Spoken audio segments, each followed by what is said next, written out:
welcome back to Blue Skies and Green Pastures. I've got a super interesting, a little bit shocking, maybe a little terrifying topic today. And the topic is posthumanism, the latest threat to your child's education and humanity as we know it. What is posthumanism? Well, let's start at the beginning. There is a war raging for your child's mind, or maybe your grandchild, or maybe your mind.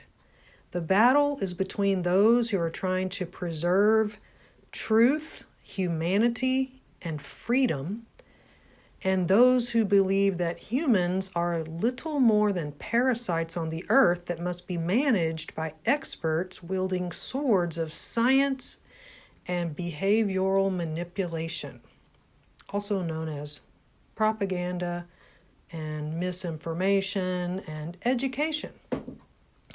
Forget about fighting racist and divisive critical race theory. That threat has already been recognized and is in the process of being neutralized. The real danger to our life and your child's education is being kept hidden from parental eyes. It's so outside of what most of us would consider reality that you may think that I'm making this up, but I'm not. Everything I say, I found it on the internet, and these are not in YouTube videos or conspiracy websites. All this came directly from the sources themselves. I am talking about the theory of posthumanism, or the philosophy of posthumanism, the desire to institute a posthumanist world. And this philosophy says that we should stop thinking of the world from a human-first viewpoint and reframe our consciousness to consider animals, nature, and other non-humans, such as transhumans, to be equally important and interconnected. Posthumanism is not necessarily about transhumans, which would be technologically modified people who started out as humans, but they would be included on the platform as being considered equal to actual humans.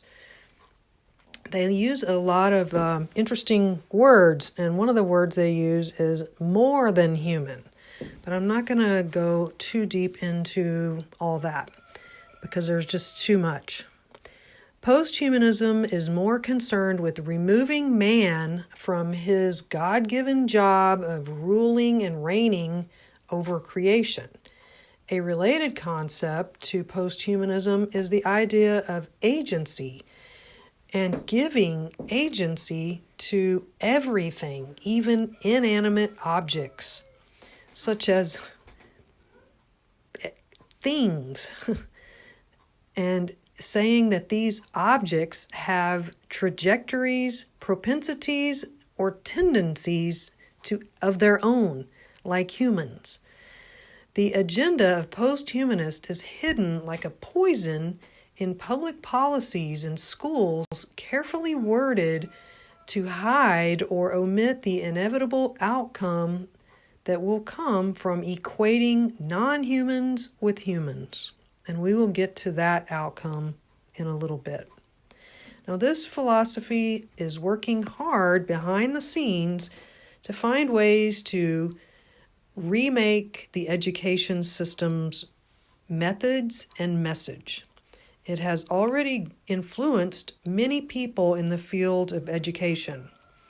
These people seek to teach children the philosophy of posthumanism and is a natural result of the brainwashed climate movement blended with feminism, critical theory, the degrowth movement, the animal rights movement, and New Age religion. The end game of blending all these movements and the ultimate thing that they have in common is the rejection of God as our authority. Instead, these people, these posthumanists and all their related groups, want to give God's authority to a universal force that supposedly contains all things, including our own minds, nature, and non-living things. Another word for a similar idea is pantheism. However, not everyone likes the idea of calling posthumanism pantheism because they don't want anything to do with God. So even though what they are saying is a type of pantheism, they don't call it that.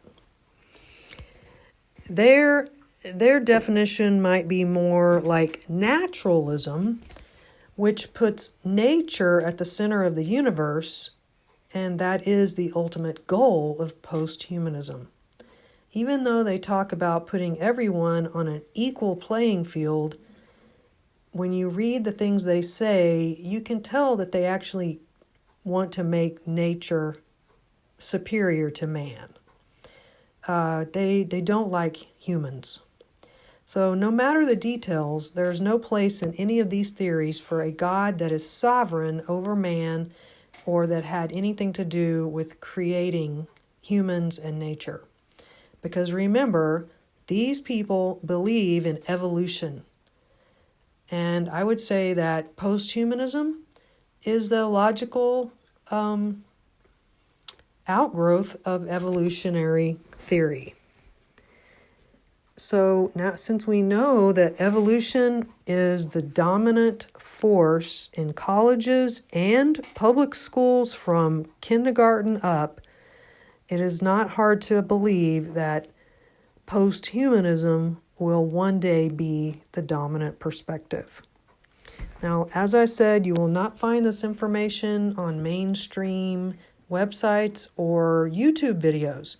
I did find a few YouTube videos when I searched for posthumanism, but all of them were lectures intended for an academic audience. So this may be the first thing that you are hearing about this idea of posthumanism. I really think that this is the most dangerous and it's a force that is underlying everything that is happening right now with the climate agenda, the so-called energy transition, the sabotaging of businesses, and even possibly the COVID pandemic, because everything is about reducing the number of humans and shutting down capitalism, shutting down the established supply chain. And so you can see that there is a battle between people who are trying to, who want progress and prosperity for humans versus people who want to return the earth to its natural state, which would be, sending us back into the dark ages, or, as you will hear in a quote from a man, making us all live in climate-controlled cities so the earth can heal. So you might not be surprised to learn that the UN is greatly involved in this post-human remaking of the worldview of the world. And this is what it says on their website. Now, this is the UNESCO.org, and I'm going to play a quote from a speech from the director of the UN, the UNESCO, and this was at the United Nations Summit on Biodiversity. But this is a quote on their website on an article called Realizing Rights of the child through environmental education. And this is what it says. Achieving sustainable development. Okay, sustainable development is central to posthumanism. Achieving sustainable development requires a global change of mindsets, beliefs, and behaviors, and education is vital to this task. Education for sustainable development offers a framework for transforming learning to reorientate the human relationship with the natural environment and prepare individuals to take informed decisions and make responsible choices for environmental integrity. It builds the skills and attitudes needed to question the way we think, the values we hold, and the decisions we make in the context of sustainable development. In these sites, alternative ways of life are already a reality, where UNESCO takes tangible steps to inspire change by building on all of the fields of its mandate. Firstly, we use education, science, local and indigenous knowledge to restore the relationship between people and nature, including by restoring degraded ecosystems and oceans. We also work to conserve the harmony of the ecosystems by encouraging their sustainable use. And lastly, because young people are leading the way when it comes to biodiversity and climate change, we are amplifying the power of youth, providing open access to a wide range of knowledge and sharing innovative solutions. As this shows, by building on common values such as education, science, culture. So just in that brief paragraph, you can see that this education is about changing mindsets, beliefs, behaviors, reorientating our relationship with nature, and making us question the way we think and the values we hold, all related to sustainable development. So going to another article, this one, let's see what the name of it was. The posthumanist approach to human child-centered education. And what they were saying is that they needed to change education because it should not be child-centered. So it's a very long article, and it's all about posthumanism. And that was actually the first article that I read. And here's just a little bit from the article. The author of the article is lamenting that the curriculum is not sufficiently posthuman. This is what he says. They are totally oriented toward humans and pupils without a single word about nature and without acknowledging the multiple interrelations of human, non-human, and more than human beings, as if we are separated and as if our survival does not depend on the survival of non-humans and more than humans. That was the quote. They go on to critique the curriculum and find multiple faults based on the complaint that animals in nature are not portrayed as equal in value to humans. And they go on to criticize the current methods and goals of STEM education, claiming that it is market-driven and too human-centered and doesn't recognize the interconnectedness of humans and non-humans. Now, do not make the mistake of thinking that there is nothing wrong with improving how we treat nature, because that is true, but that is not what they are saying. The goal is not to simply improve the treatment of nature. The goal is to lower the value of humans. This is a post-Christian evolutionary theory that rejects the idea that God created man in his image.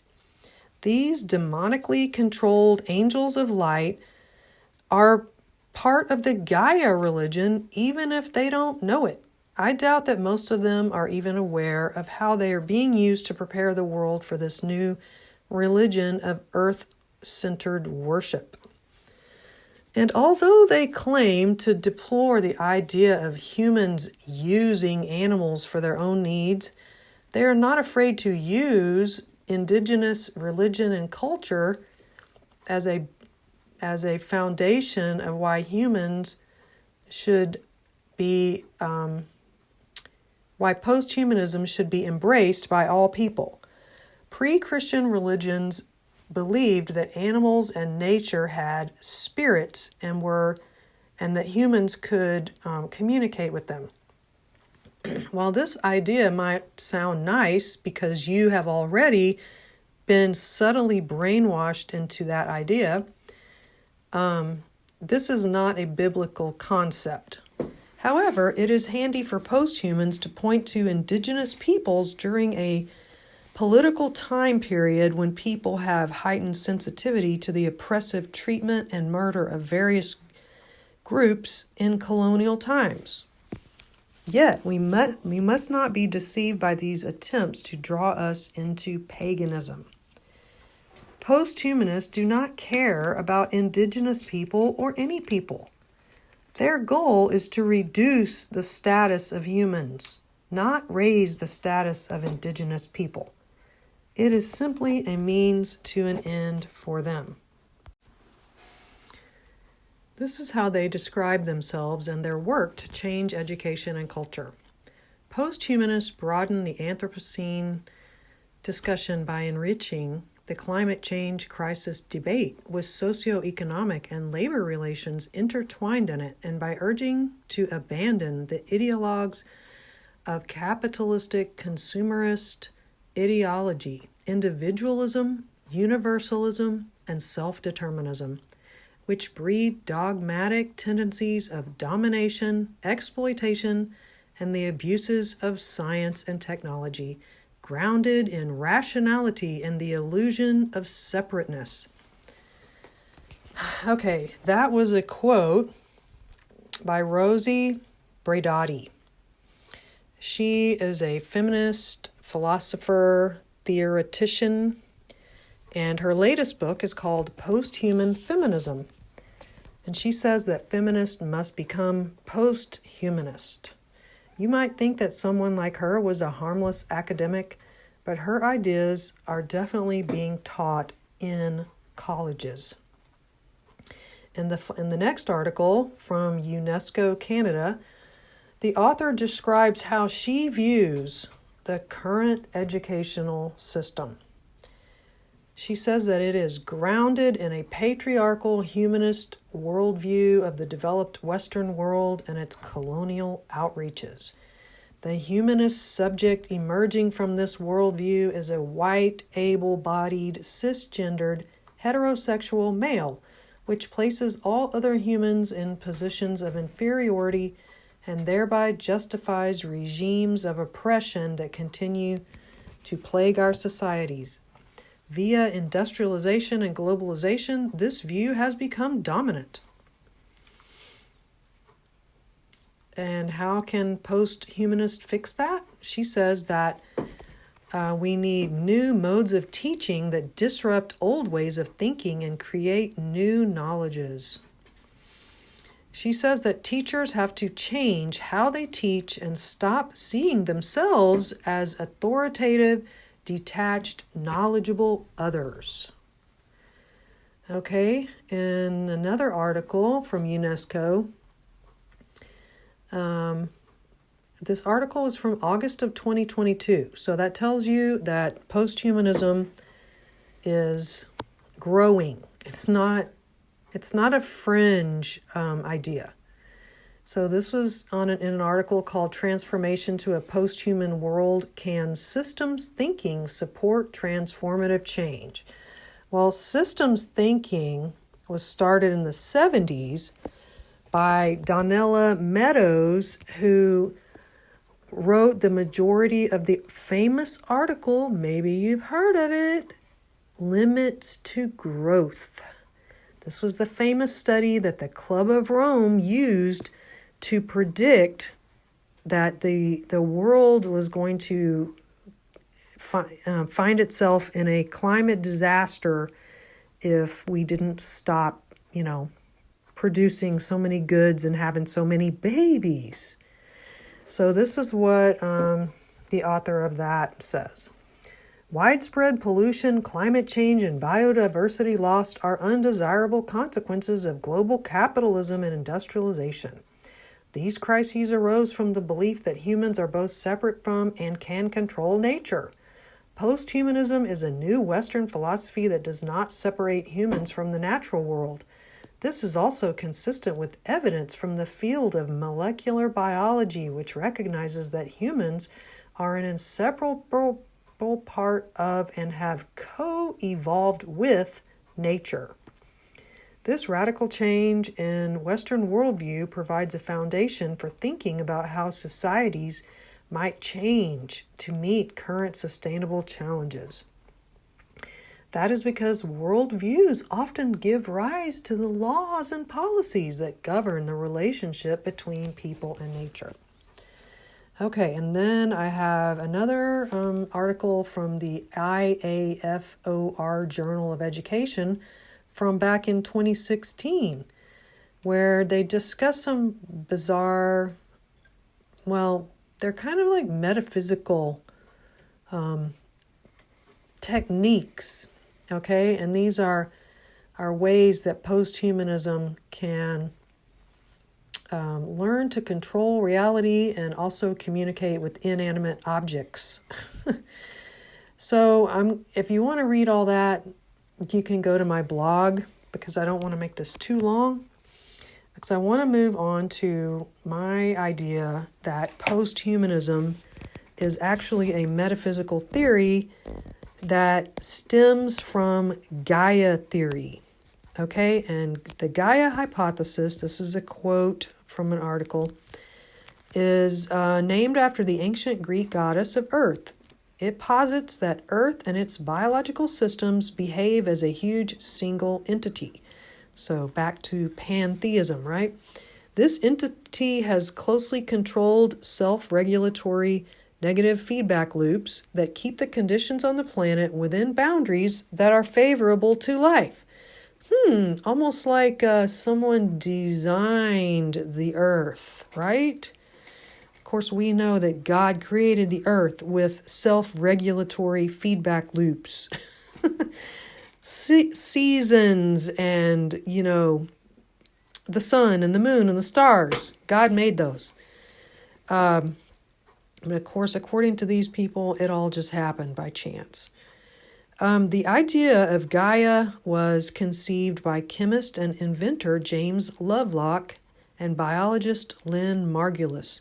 This new way of looking at global ecology and evolution differs from the classical picture of ecology as a biological response to a menu of physical conditions.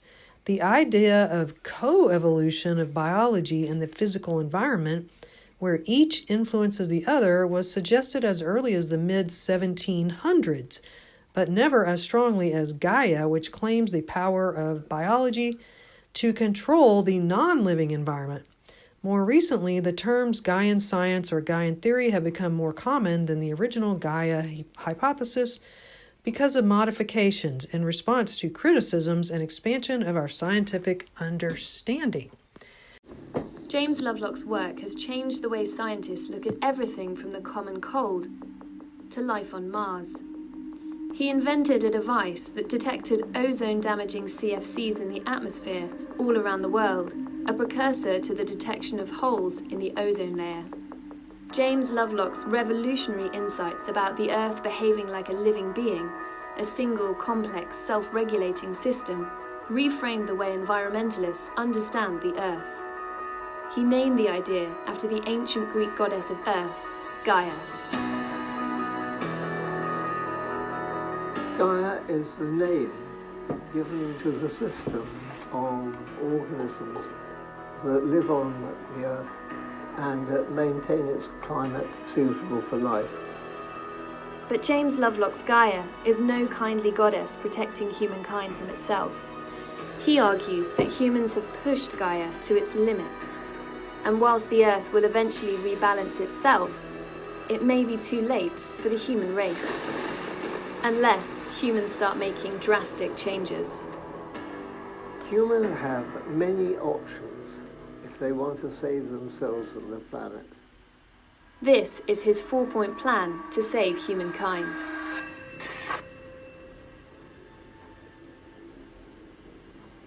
By 2050, 140 million people could be forced to migrate within their countries because of climate change.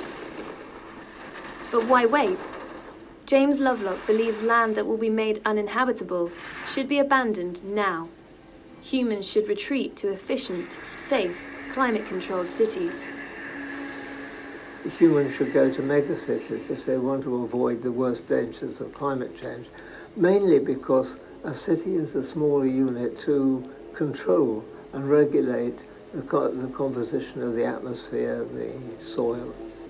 Rather similar to the nests of invertebrates of various kinds, ants, wasps, bees, whereas the open space of the planet itself is huge and not easy to handle.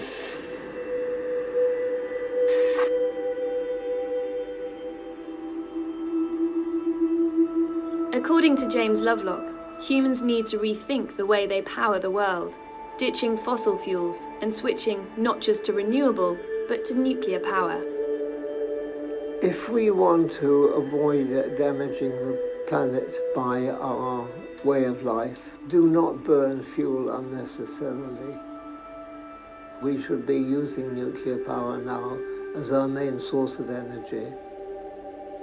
Fears around nuclear energy have been compounded by disasters like Chernobyl and Fukushima. But for James Lovelock, these fears remain misplaced. The extraordinary thing is it is the safest way of producing electricity. The death rate in power stations that use nuclear is way, way, way below that in any of the other forms, including renewables.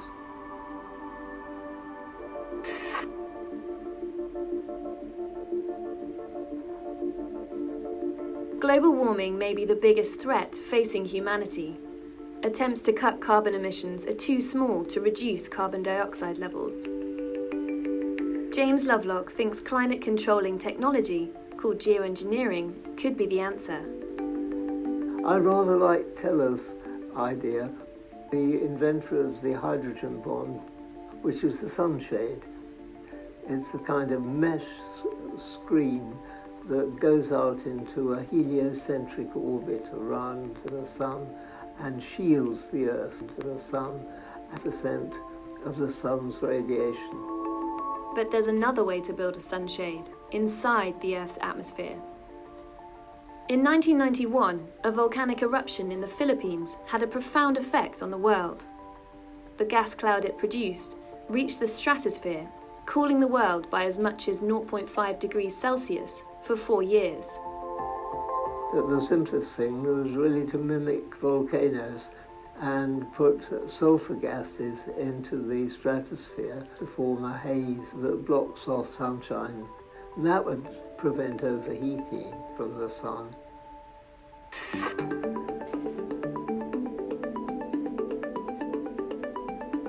James Lovelock's boldest prescription emerges from his belief that the Earth is on the verge of a new era, one where the dominant form of life is artificial. I'm not concerned just with the evolution of lumps of flesh that can move around and do things, managed by a somewhat primitive intelligence. No, I think it's the evolution of intelligence that is the key driver in the Darwinian process. He believes artificial intelligence, cyborgs, will move beyond human control, generating intelligences far greater than our own. They will be far more capable than humans of tackling climate change. I would hope that cyborgs would do a much better job of protecting the planet than humans have done, because they can think 10,000 times faster. If they work strenuously hard to keep the temperature of the planet at a safe and desirable point, it would benefit them and enormously benefit us. Homo sapiens has been the dominant species on Earth for tens of thousands of years. If the human race is to survive, James Lovelock believes the key is for it to surrender its position of privilege and give way to more intelligent life.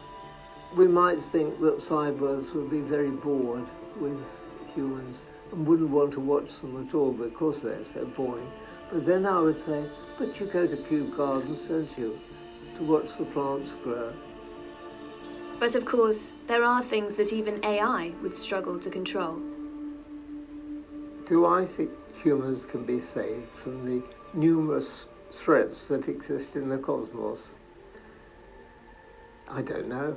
I hope so.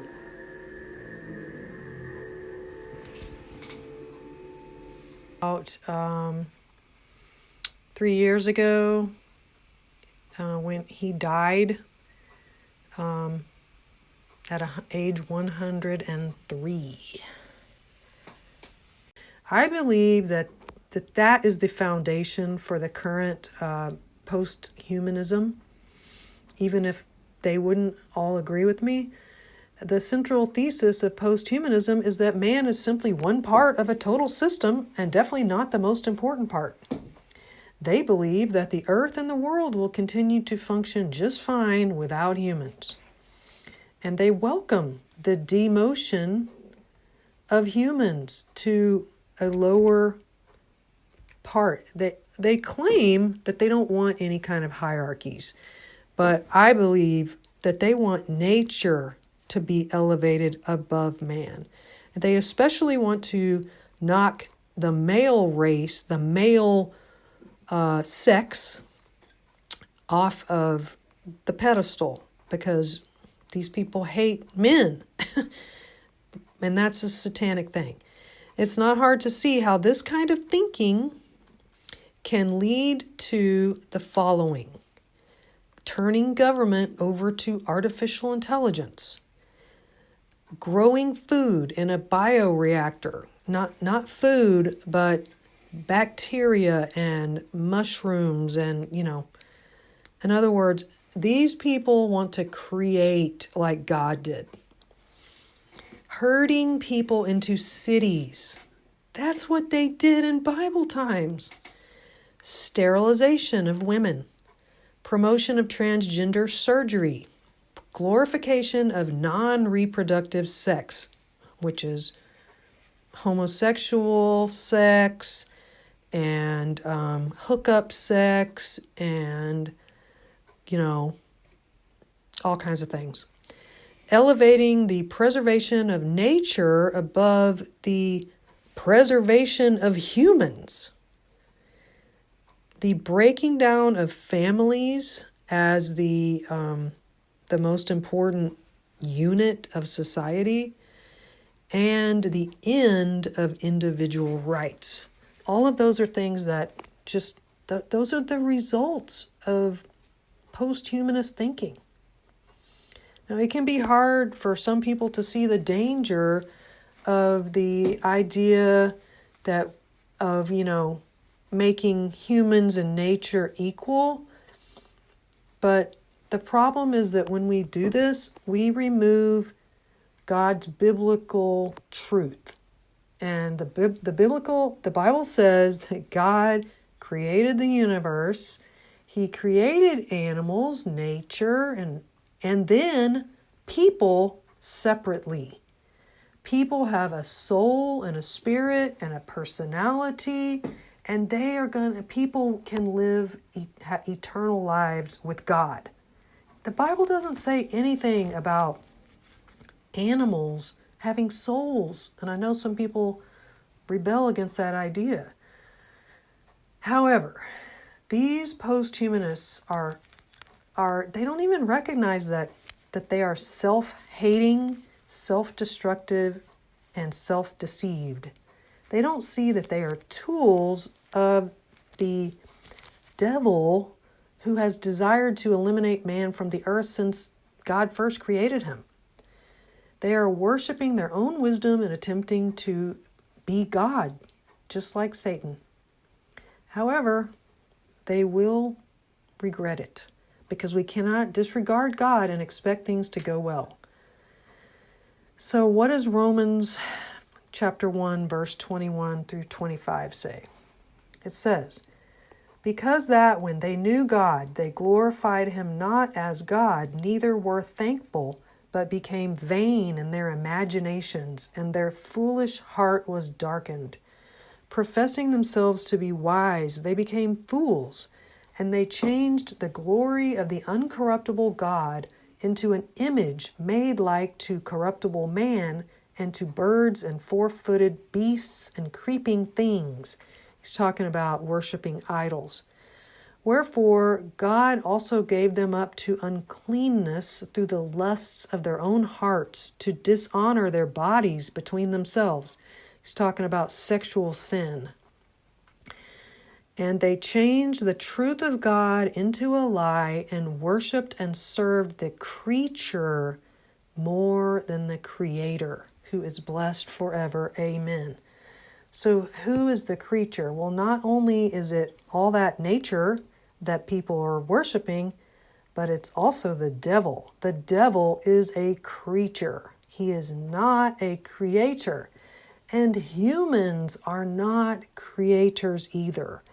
We can be innovators and we can come up with new ways of doing things, but we cannot create something from nothing, and that is what God did. So I hope that this has made some sense, and I really think this is a very important, I think we need to warn people about this stealth message that is going under the guise of climate activism. I mean, it's everywhere. And when you start to look at it as posthumanism, you see it everywhere. It is an attempt to destroy humanity, which is because the devil has been rebelling against God since the beginning.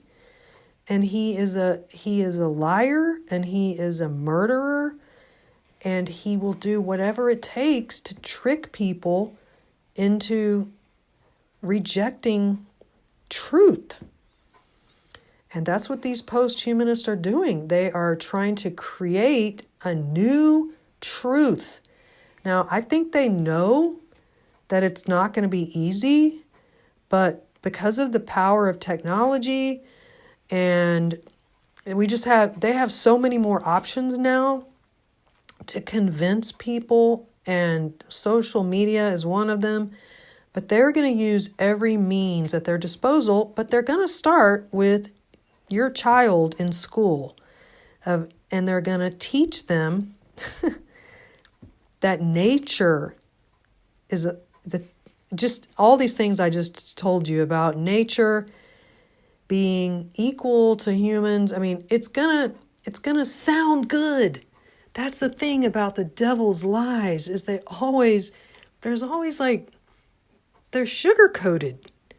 It's gonna sound good and logical if you don't know how the little part where it veers off from the truth. And if you don't know the Bible, if you don't know God as the creator, if you're raised believing in evolution and chance, you're going to latch onto these kind of ideas quickly and easily. And we already see that happening. And, I started off this research. I was researching critical race theory, and I was going to revisit that topic. And somehow I came across this word, posthumanism, and I was like, oh, wow. This is the real story. So I urge you to share this podcast with your friends, because I think this may be one of the most important ones that I've made so far.